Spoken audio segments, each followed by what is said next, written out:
这本该是下人做的事情，上官姑娘不必劳烦。阙公子怎么知道是我？每个人的脚步节奏、轻重缓急、气味、呼吸都不相同。你应该也训练过吧？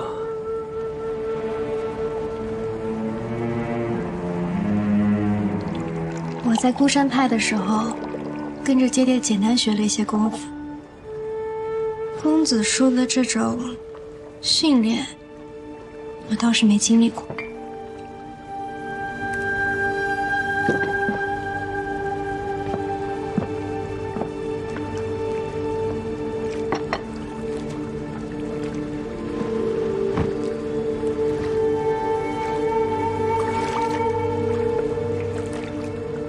身子都痊愈了吗？伤口好像都好了，疤痕也没怎么留。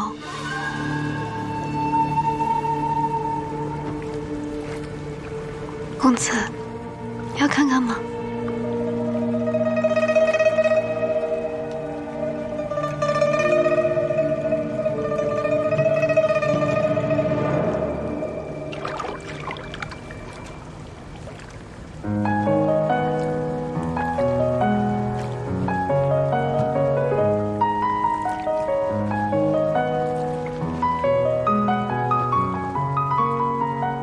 不打扰公子雅兴了。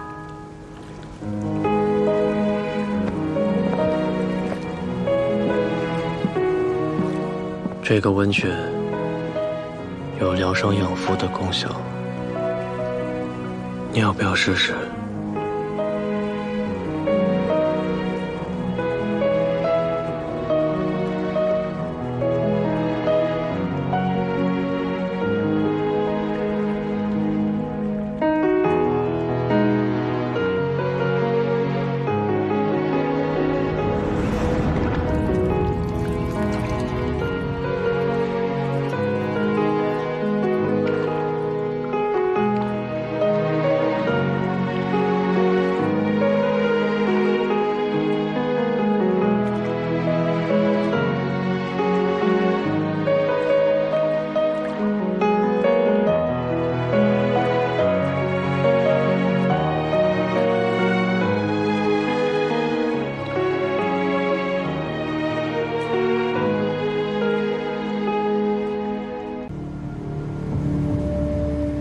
现在的职人公子羽，在我眼里根本不配。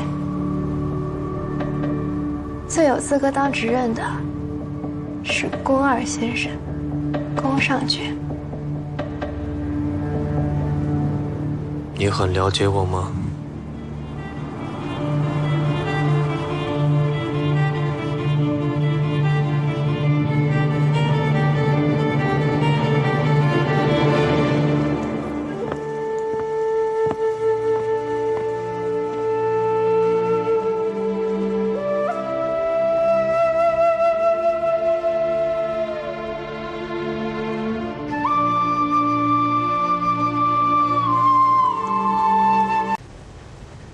我去医馆是想找宫元直，没想到歪打正着，碰上了宫上爵。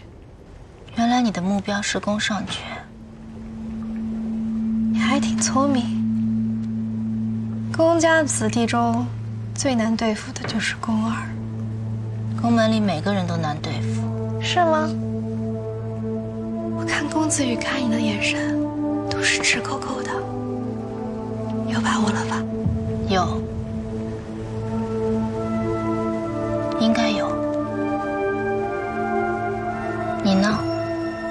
我也有，特别是今天见到宫上爵之后，我觉得我更有把握了。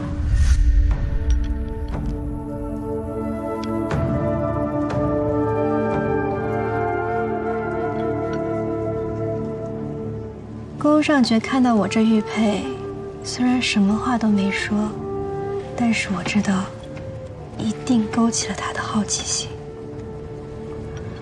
好奇心就是最大的诱饵，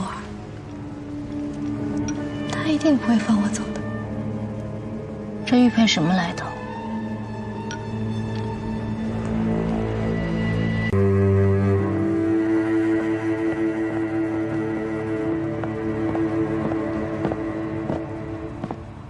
见过3位长老。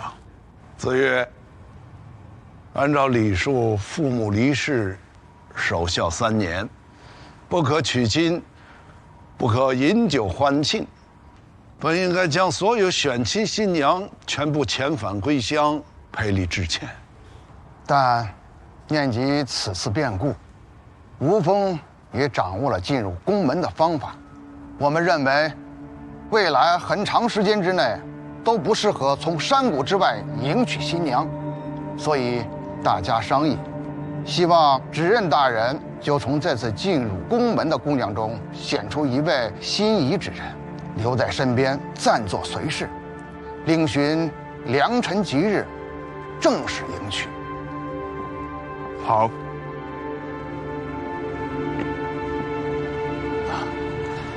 上爵啊，你也到了婚娶之年，不如就一并选择了吧。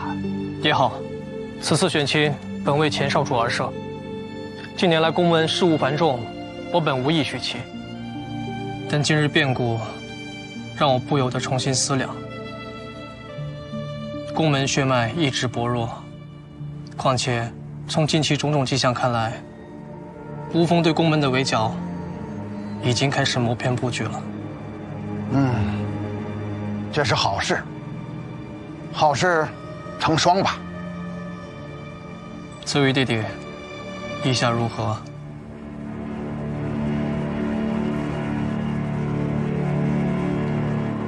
上爵哥哥要娶亲，自然是好事。只是哥哥向来要求甚高，眼光独到，不知道我这些选剩下的姑娘里，能否有哥哥愿意将就的？子瑜弟弟，我对于任何事情，从来都不会将就。帮我把上官姑娘留下。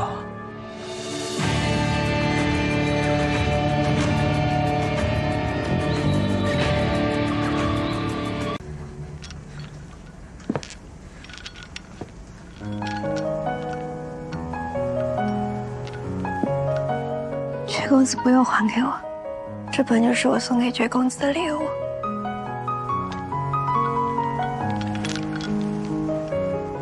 我一直想问，这块玉佩哪儿来的？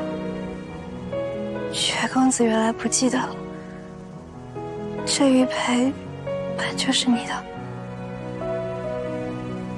我自己的玉佩，我当然记得。我问的是，这块玉佩哪儿来的？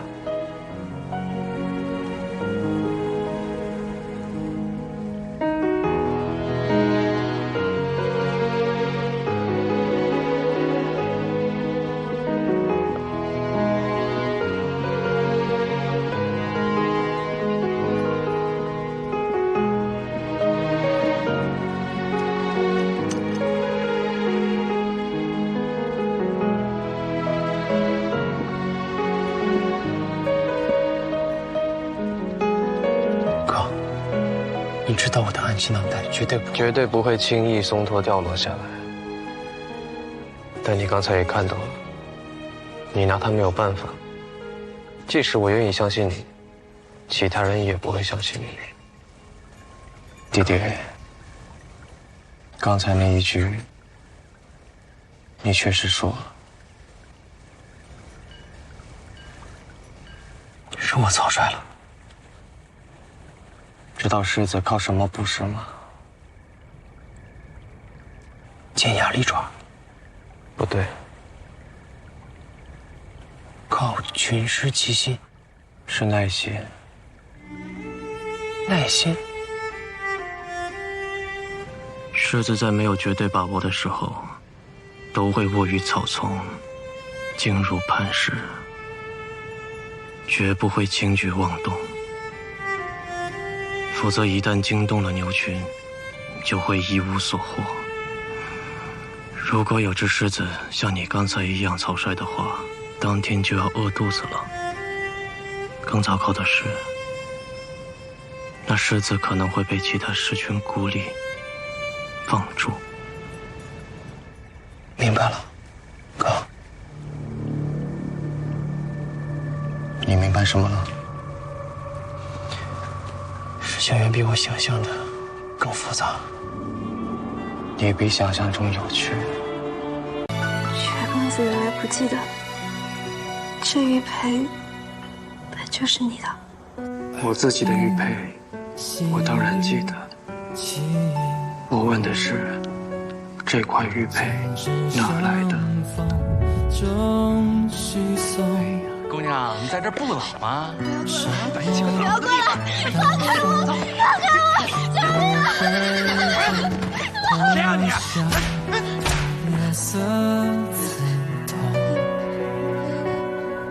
世上的来终觉浅，下笔却苦涩难言。小人爱，感慨痴缠，心却留一半。你无心擦肩我抬眼，留下的4年前上元节，我半路遇到歹徒，恰好勾儿先生为我解救。这玉佩就是当时您掉的。我一直想报答这份救命之恩。不必报答，我只是解决挡路之人，并非专门救你。巧合罢了。上官姑娘无需挂心。就算勾儿先生是无心所救，但是在我看来，却是保全女子最重要的清白。我本心属勾儿先生，以前不堪妄想，觉得云泥之别，没想到现在能和勾儿先生成亲。是定亲。宫门很大，不要乱走，记得待在自己该在的位置，正确的位置，不要选错路了。全听薛公子安排。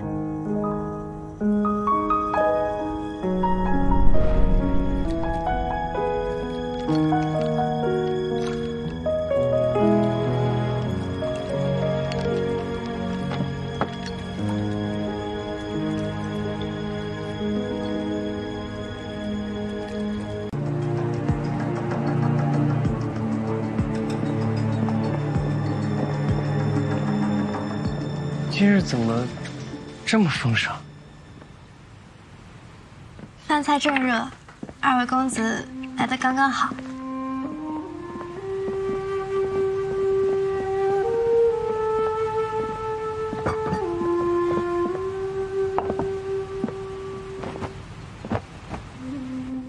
这些菜都是你做的？献丑了。是挺丑的。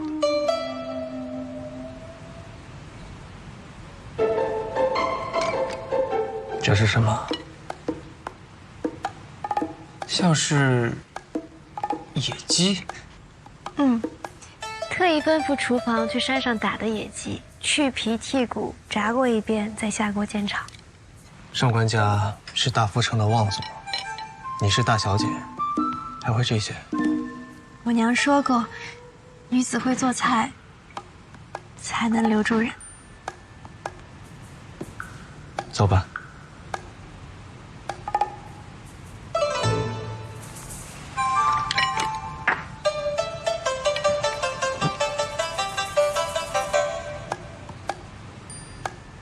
原址弟弟不等等薛公子再吃吗？哥哥宠着我，从小到大，好吃的都先让我吃。宠归宠，礼数总得有吧？兄弟之间，何须礼数？我看指认大人好像挺讲礼数的。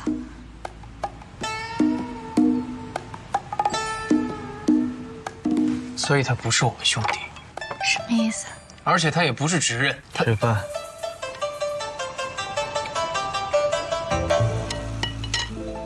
薛公子自己吃吧，原指弟弟碗里还有。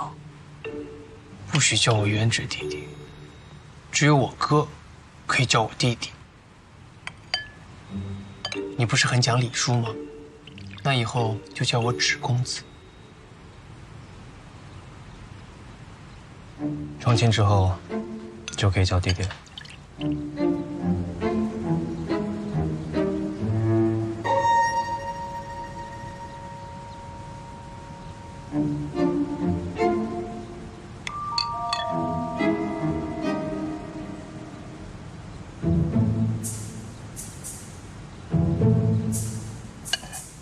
哥哥向来素食，荤食也只吃炖汤。你这一桌子菜，怕是要浪费了。正因如此，薛公子才会脾胃不好，食欲不振。你和宫二先生从小一起长大，日日见他只食一餐，你难道不心疼吗？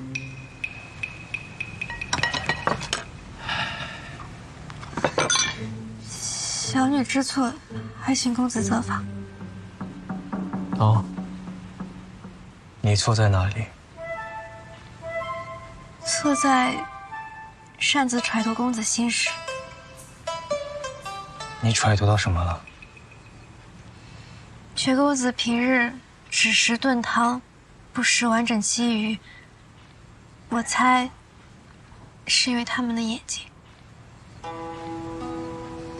爹爹曾经告诉过我，常年真正沙场的士兵都不太吃鱼，因为鱼眼跟死人的眼睛一样。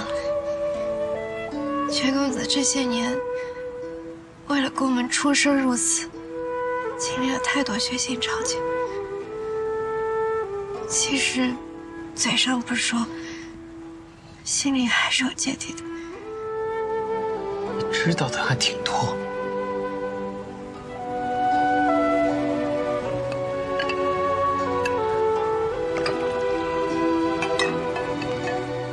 不给我吗？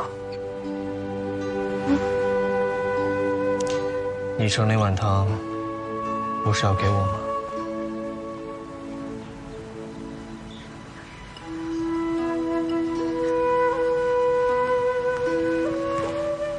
我也要。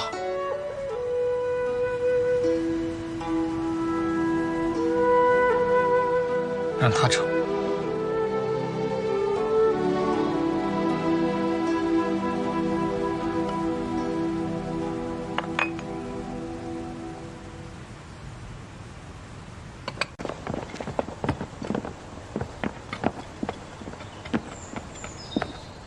那根再跑松点。你们在做什么？薛公子，种花。种花。种花。上官小姐说，雨宫的兰花开了，很是好看，所以张罗大伙儿一起种上了杜鹃，说等到春天，开的定会比雨宫的兰花更美更艳。你又在擅自揣度我的心意。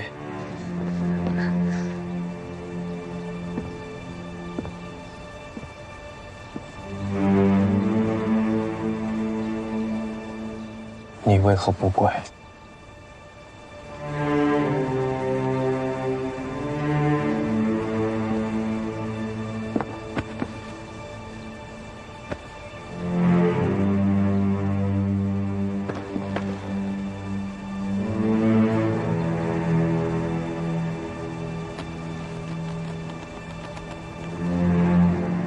哥哥没叫你跪，只是问你为何不跪。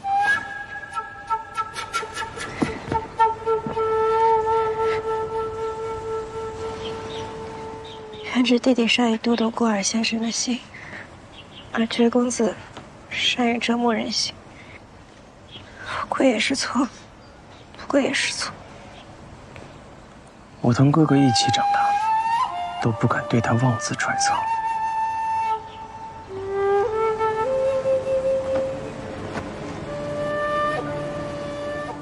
把脸擦干净，女孩最重要的就是干净，家世干净，面容干净，手脚干净。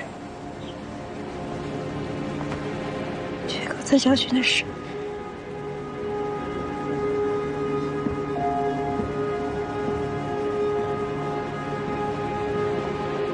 把那些乱七八糟的东西都拔了，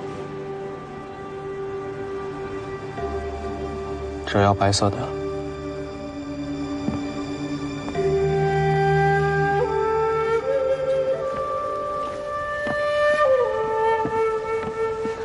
这公子说只要白色的东西。抱歉了，大家。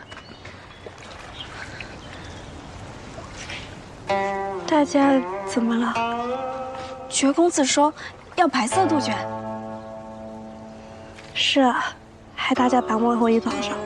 不啊，上官姑娘，这很了不得啊！是啊，我在绝宫这么久，只听过公子说不要、不行、不可以，这还是头一次听他说要呢。是啊，上官姑娘。上官姑娘才来多久呀？公子就鸡鱼也吃了，也知道要了。这要是正式成了亲，可不得了了。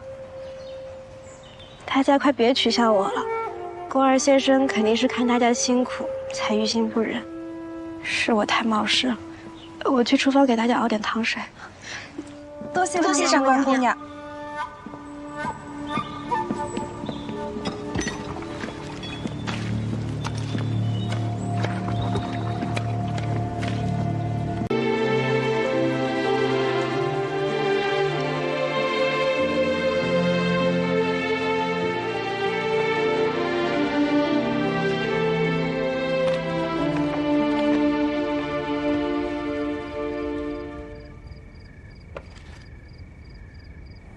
哥，你说10日之内查出无风细作，有把握吗？你打算怎么办？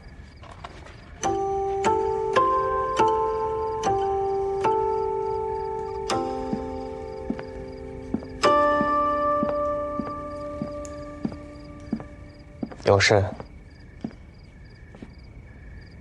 没有。但我有。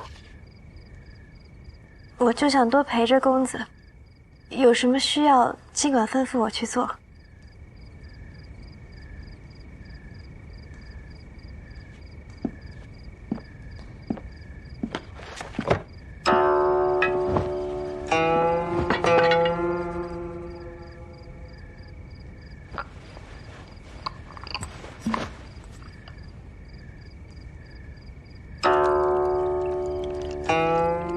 月桂。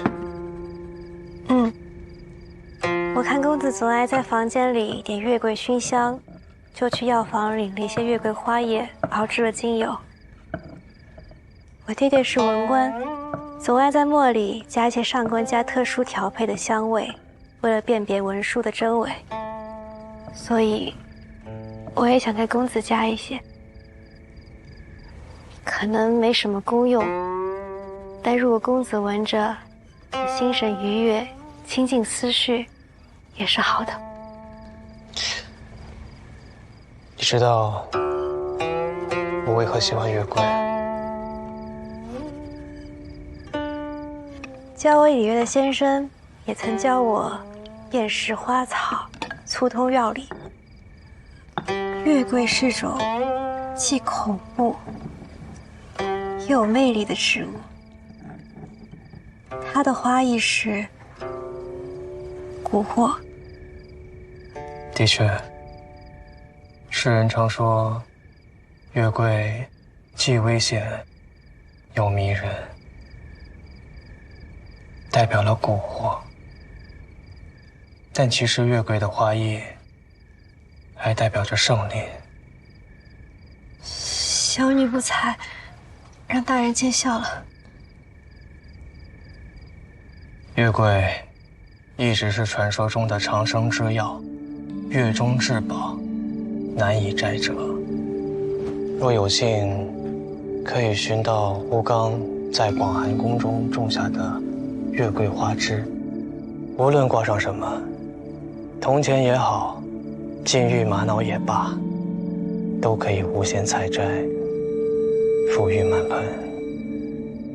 能够摘到月桂花枝，绝非易事，所以人们将才子中举称为折桂。而西北方的一些蛮族，他们则喜欢将月桂花枝编织成环，做成头冠，送给凯旋而归的将士。所以，月桂也代表着胜利。这才是我喜欢月桂的原因。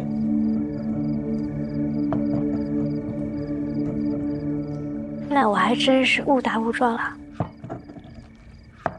我原以为上官姑娘只会做饭种花，想不到你还精通文墨。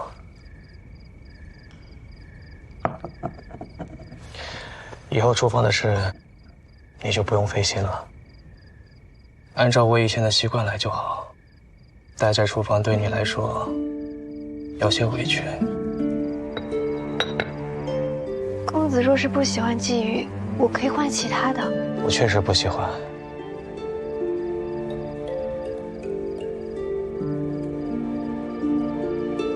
我不喜欢鲫鱼，也不喜欢满院子花草。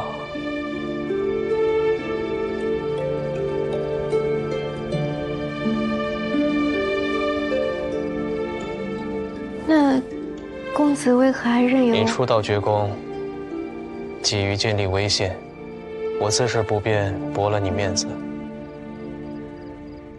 你是我亲自指选的新娘，绝宫未来的夫人。但是，我希望你懂分寸，知进退，远是非。什么都逃不过公子的眼睛。你说的没错。方才是不是去了愚公？云姐姐之前说要教我几个女工图案，我学了几样，正好想给公子看看。不必看了，回去休息吧。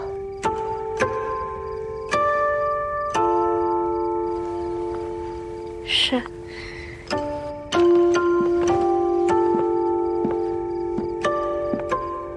你种了满院子杜鹃，却没种其他花草。你可知道杜鹃的花意？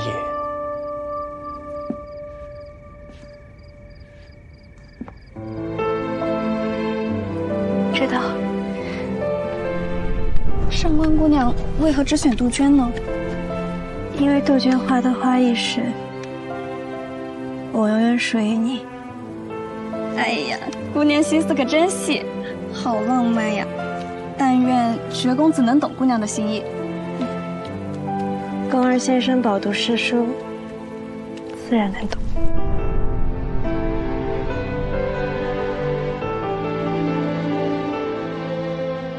一会儿再走，帮我再抹些墨。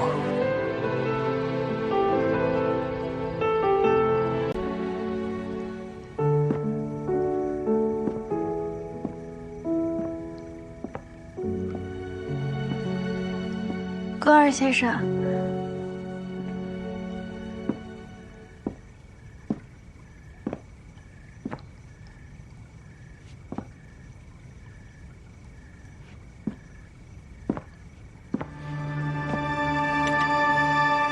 放下！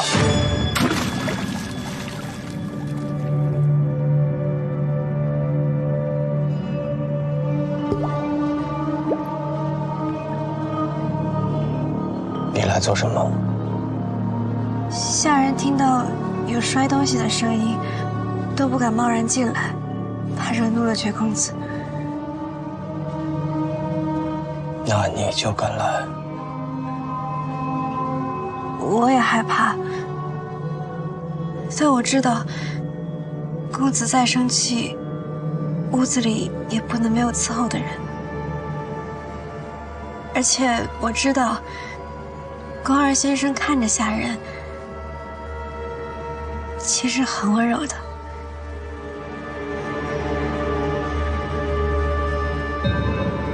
过来。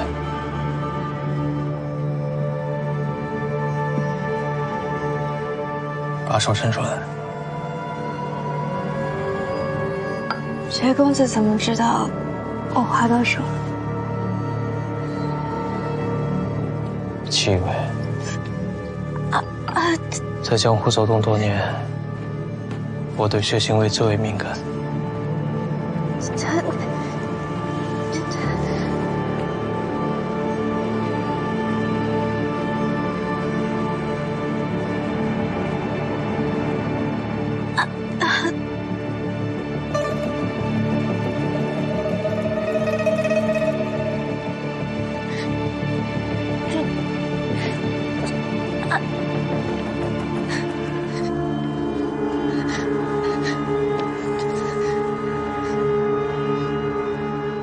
还觉得我温柔吗？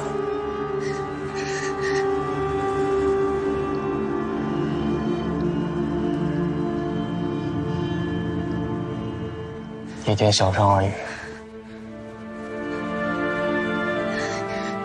十指连心，还就是他总要说出来的。说出来就能不疼了吗？说出来就能不药而愈了？不能。但我小时候每次摔破了膝盖，我母亲都会一边给我上药。她说，浅浅要是疼的话，就要告诉娘亲啊。每次我母亲跟我说这话，我觉得伤口好像没那么疼了。被人关心着，难道不好吗？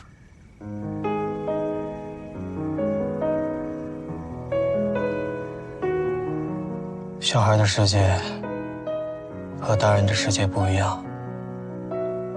江湖中，幸福和威望可以拿来分享和展示，而痛苦和秘密则不可告人。所以人们常被它着一起欢笑，却很少有人可以陪着一起痛苦。很少，但不是没有。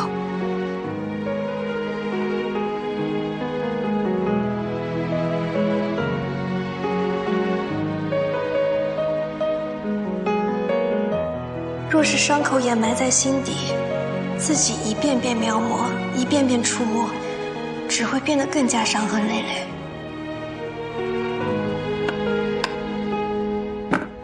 你看过受伤的野兽吗？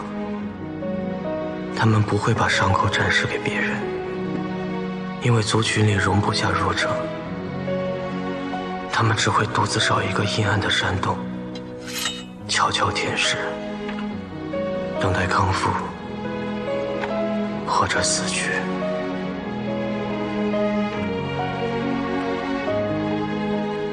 可人不是野兽，野兽没有心，但人有。心总归要有一个栖息之地。倘若有人相伴，煮雪暖酒，即便不够光明炽热，也足以度过心底的寒冬。但并不是每一个你心里的人都会帮你温一壶酒，也可能他会在你心上画下一道伤。明日去医馆。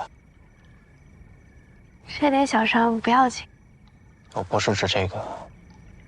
嗯？你这手很烫，不像正常人温度，要么生病，要么中毒。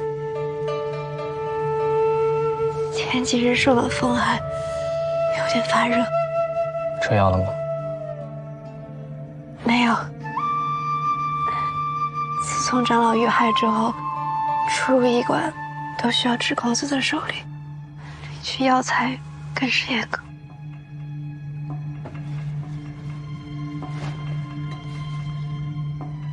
拿着我的令牌，让大夫按你的需求取药。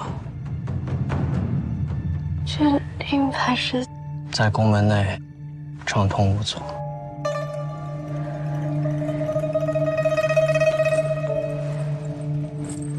多谢大人。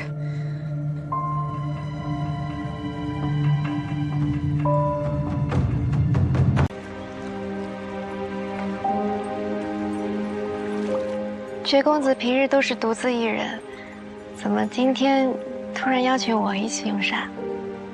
今天是上元灯节，理应喜庆热闹。我想你之前应该都是和亲朋好友们一起逛街看戏、赏星赏月、赏花灯，对吧？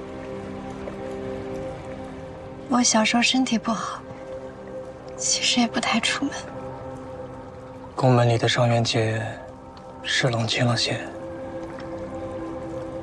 我想你可能也不太习惯。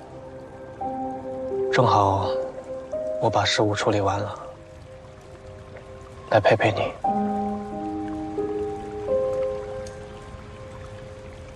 加入宫门受苦了。嫁入宫门，也许会受苦，但嫁给宫二先生，一点都不苦。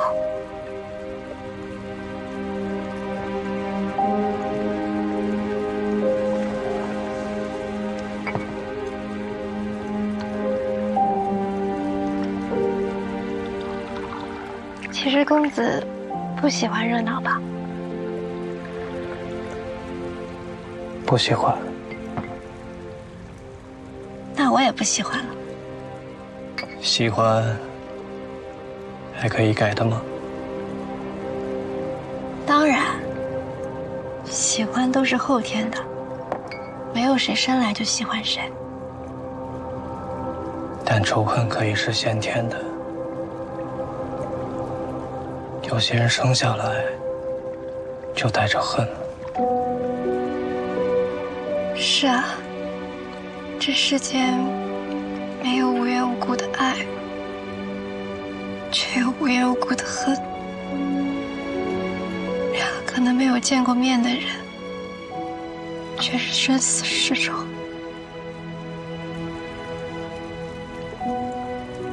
宫门的仇人宿敌很多。觉公子的仇人，就是我的仇人。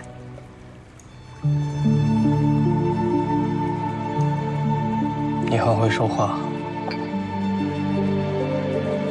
不是吗？你刚才说，觉公子的仇人就是我的仇人，而不是说宫门的仇人就是我的仇人。有区别吗？没区别。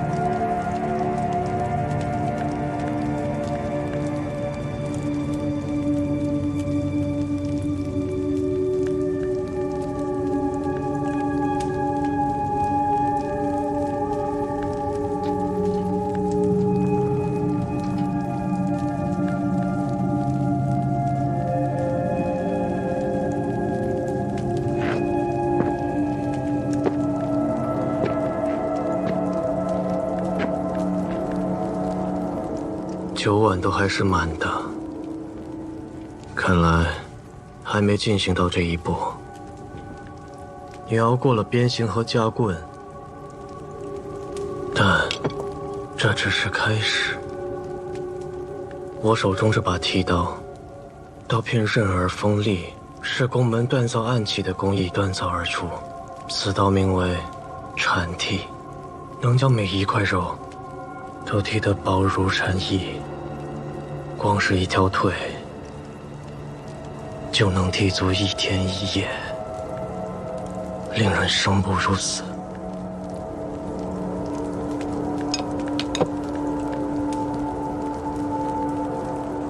还有这个面具，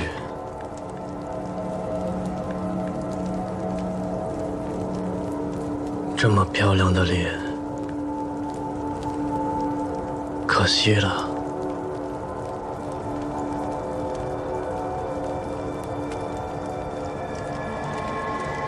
还有这一碗碗酒，刚才的剃刀和面具，在原址弟弟的毒酒面前，倒不值一提。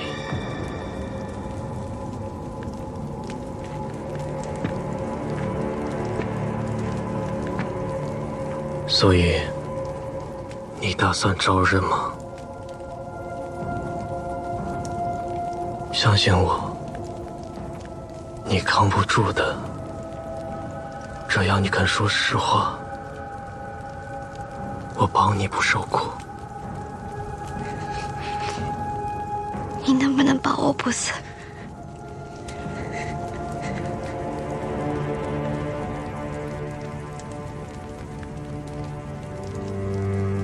我保你不受苦。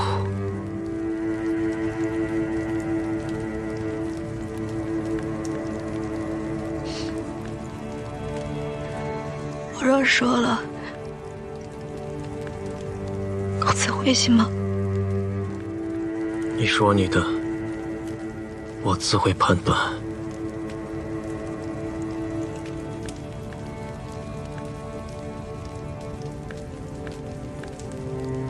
我不是无方刺客，更不是你们所说的什么无名。但我确实不是上官家女儿。那你是谁？孤山派一国，我进入宫门，只为自保。孤山派。是。当年清风派的卓梅跟我小叔叔相爱，遭到清风派的首领提出了强烈反对。为了逼孤山派教书教书，当时已经投靠吴峰的店主，带着吴峰的刺客，将孤山派一举灭门。孤山派满门尽灭，未曾听说留有后人。我爹把我藏在密道里，我才侥幸活了下来。后来我四处流浪，无家可归，幸得被上官家所救，将我抚养成人。上官家不愿让女儿嫁入宫门，为了报答他们的抚养之恩，也为了我自己，所以我才冒充上官倩替他出家。我立下誓言，我一定要为我父亲以及族人复仇。那年上元节，我遇到了歹徒，是你救了我，所以我才萌生了进入宫门寻找依靠的计划。只有借助宫门的力量，我才有可能报仇雪恨。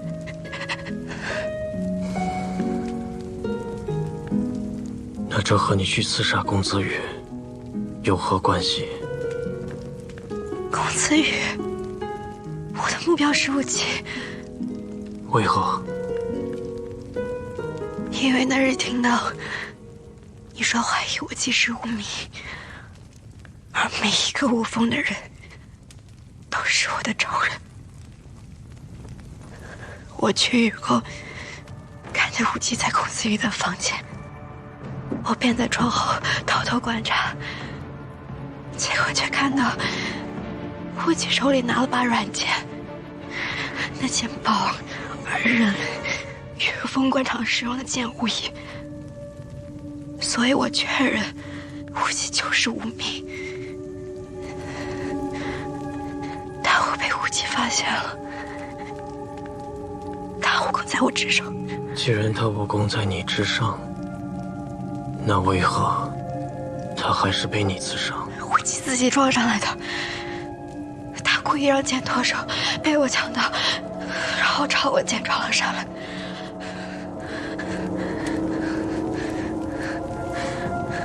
你是说，他是故意被刺伤？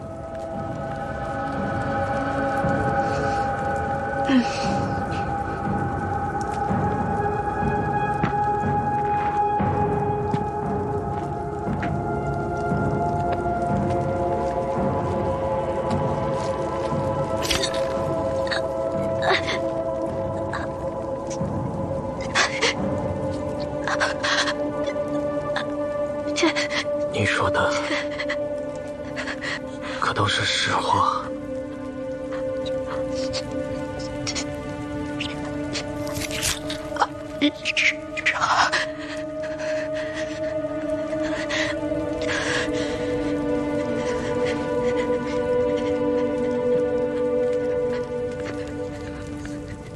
你就这么想，我对你用心了。我说的句句属实，不怕公子用心。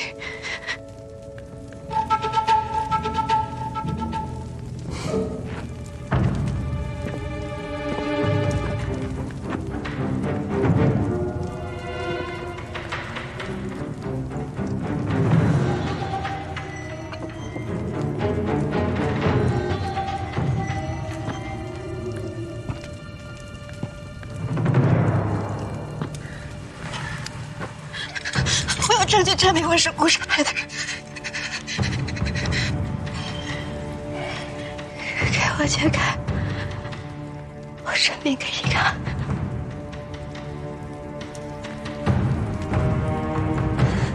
我已身受重伤，却公子如果连这样的我都怕，那你不配江湖上的威名。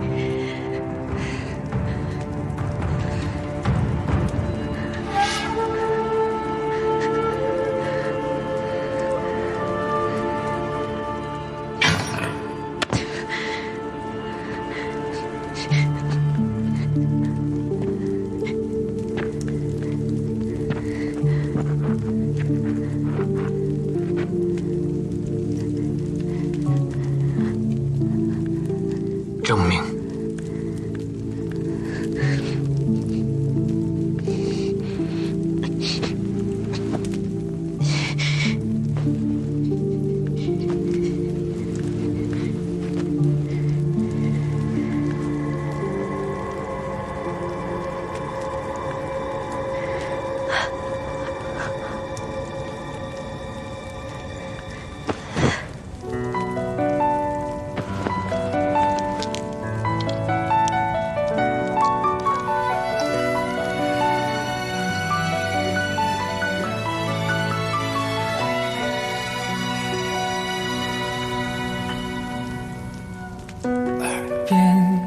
细雨轻浓，针指相逢终须松。手握刀锋，入怀中，破晓把月色刺痛。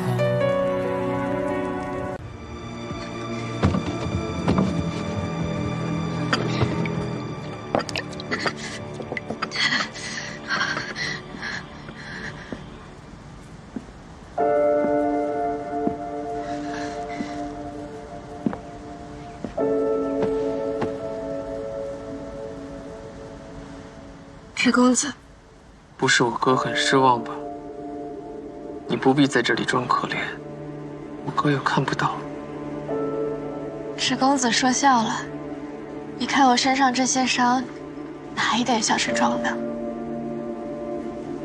你是不是想，若是被我哥看到你这副惨兮兮的样子，他就会怜香惜玉？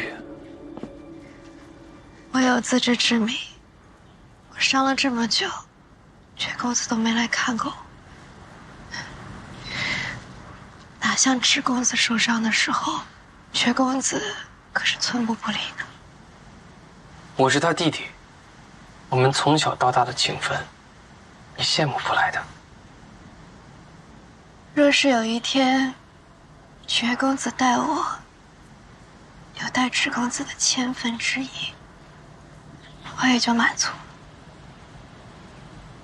我看你并不像是这么容易满足的人，你眉间、眼角都写了2个字：贪婪。也行。风。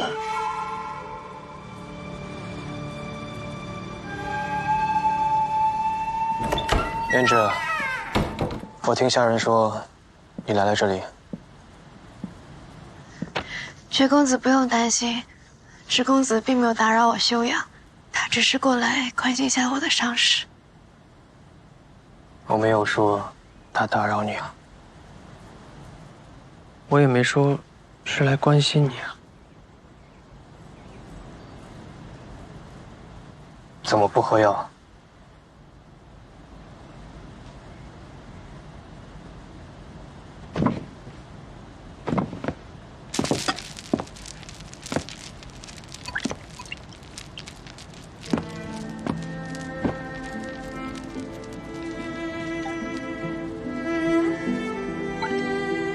多谢公子。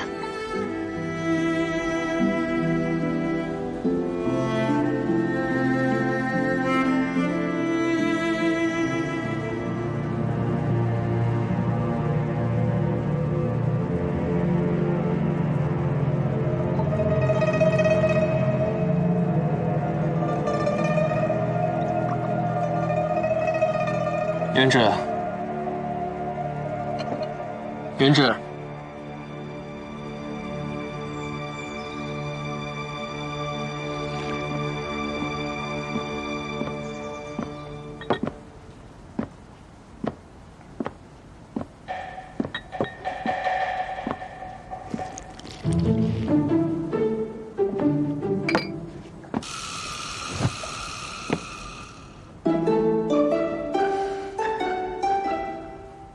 为何独自饮酒？酒又不是药，当然自己喝。难不成还要别人喂着喝？这也值得生气啊。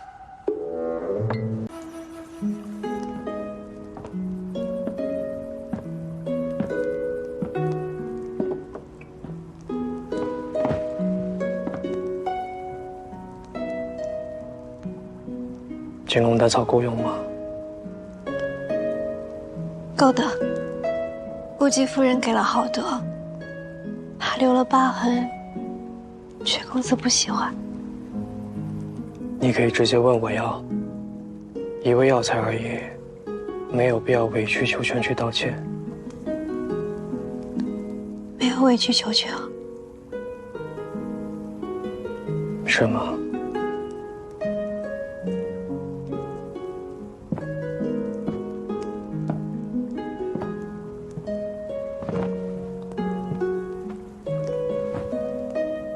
我知道公子仍在怀疑乌姬夫人，所以才去缓和关系，方便日后替公子继续打探。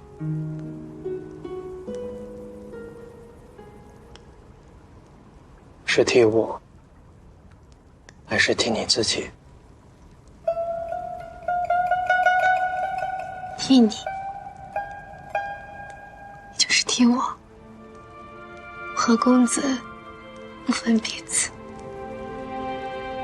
我们的目标都是无名，更应该同心协力才是。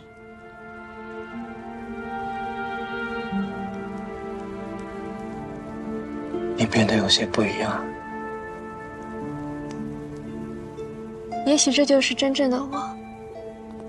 既然公子已经发现我真实身份了，那就坦然相待了。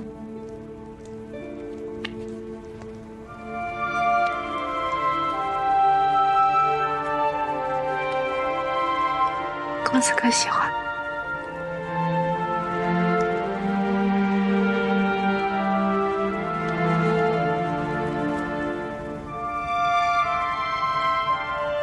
这些花苞好像就要开了，很快就知道我喜欢不喜欢了。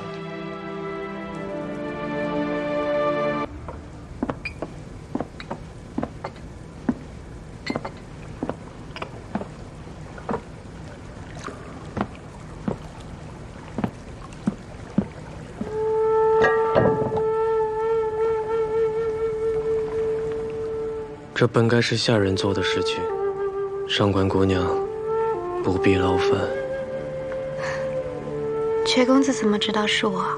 每个人的脚步节奏、轻重缓急、气味、呼吸都不相同。你应该也训练过吧？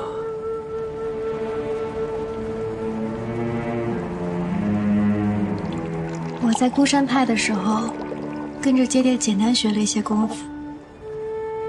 公子说的这种训练，我倒是没经历过。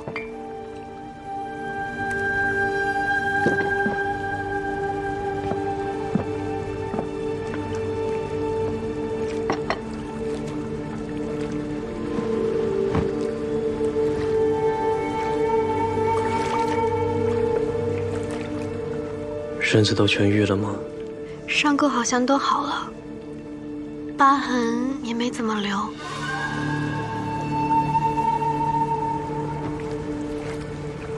公子，要看看吗？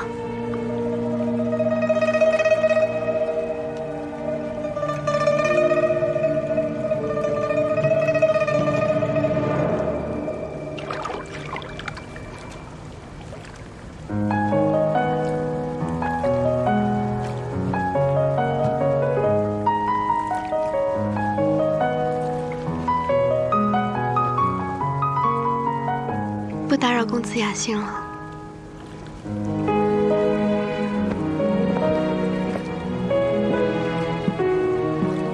这个温泉有疗伤养肤的功效，你要不要试试？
没想到，这月桂墨香真能让人心静心安。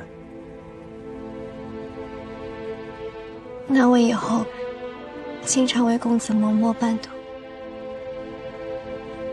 此生常伴公子左右。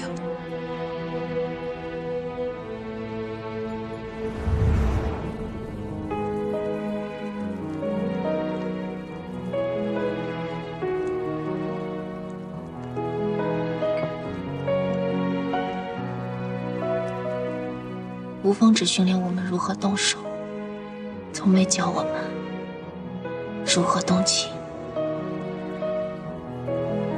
一个细作，若是爱上了他的目标，下场真的会很惨。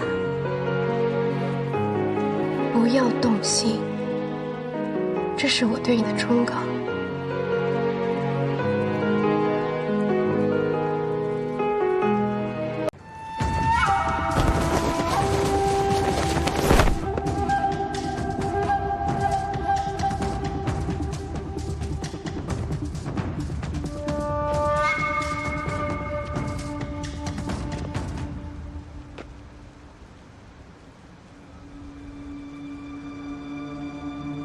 跑哪里去？公子都抛弃我了，为何不走？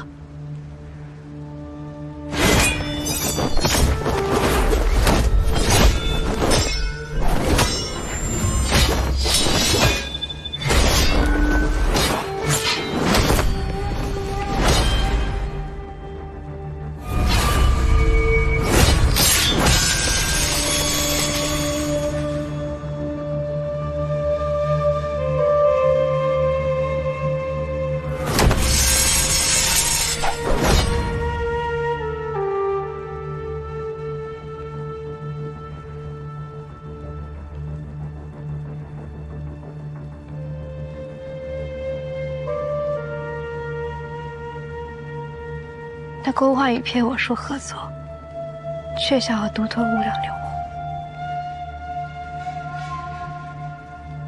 而公子和我夫妻一场，竟也对我毫不留情。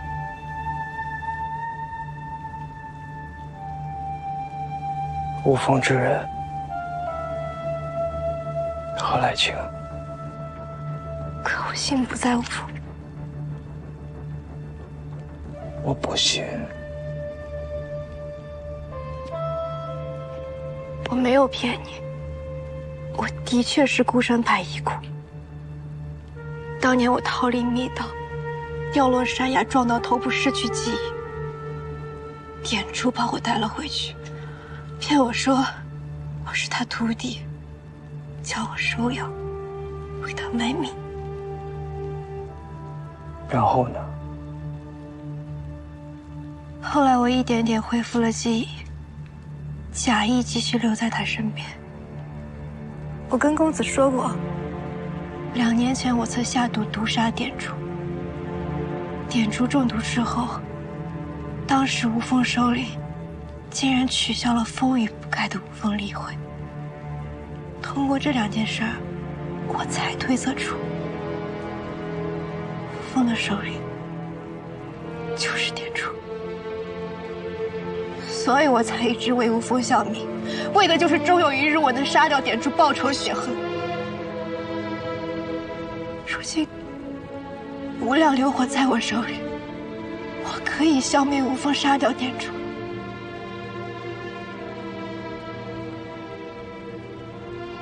我已经全盘托出了，公子可否放我一马？交出无量流火，我就放了你。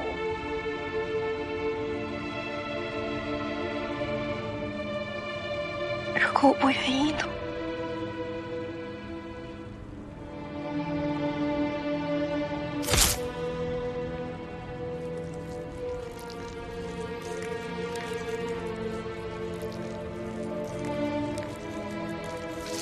消灭无风，对空门也有好处。公子为何不愿意？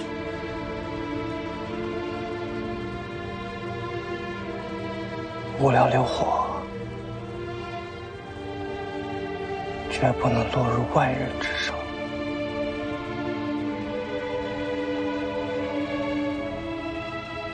而且，我怎么知道你会被骗我？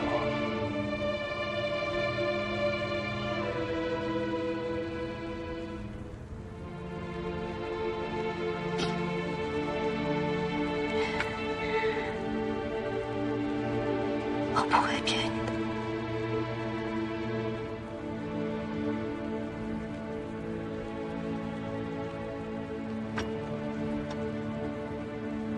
因为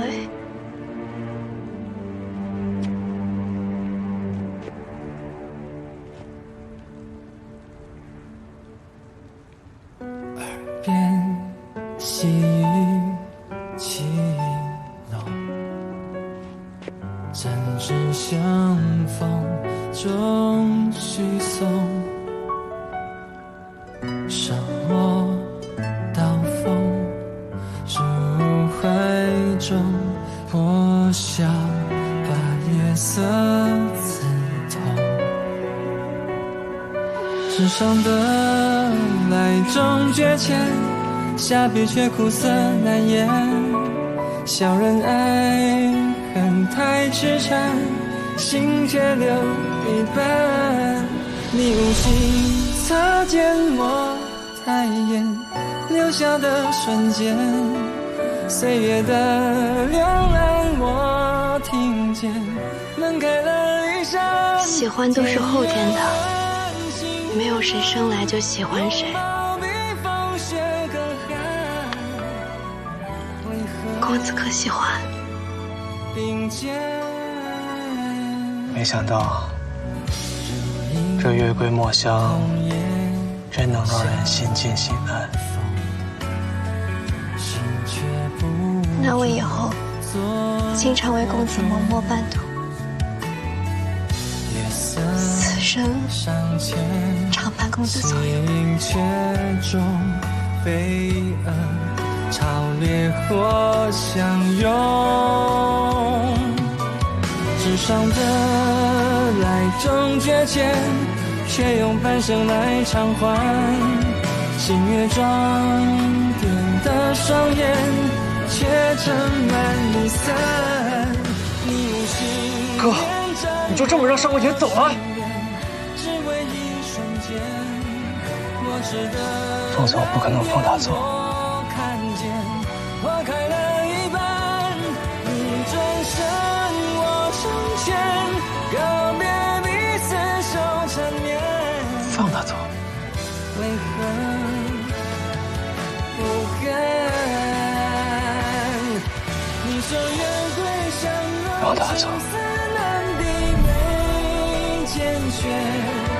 我说生命盘旋，照顾心愿。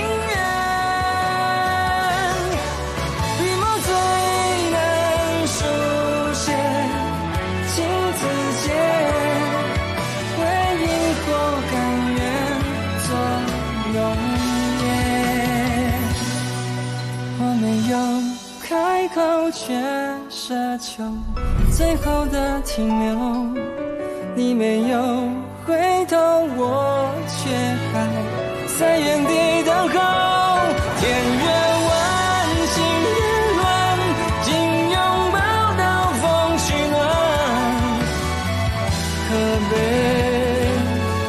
可叹，只怪夜色尚浅。